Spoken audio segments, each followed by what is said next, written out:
ఈ వీడియోను నువ్వు చూస్తున్నావంటే అది యాదృచ్ఛికం కాదు. ఈరోజు దేవుడు నీతో మాట్లాడుతున్నాడు. నిన్ను ఎవరో తిరస్కరించారా?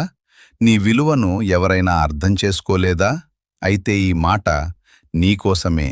ఇల్లు కట్టువాడు తిరస్కరించిన రాయి మూలకు తలరాయిగా అయింది.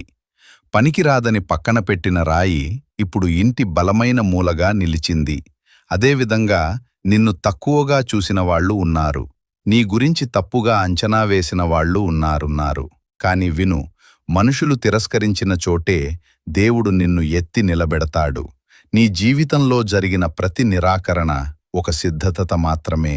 దేవుడు నిన్ను ఒక గొప్ప స్థానం కోసం తయారు చేస్తున్నాడు. ఇప్పుడే నువ్వు బాధలో ఉండొచ్చు. ఎందుకు ఇలా జరుగుతుందో అర్థం కాకపోవచ్చు. కానీ ఒకరోజు అదే పరిస్థితి నీకు ఆశీర్వాదంగా మారుతుంది. అప్పుడు అందరూ ఆశ్చర్యపోతారు. ఇది ఎలా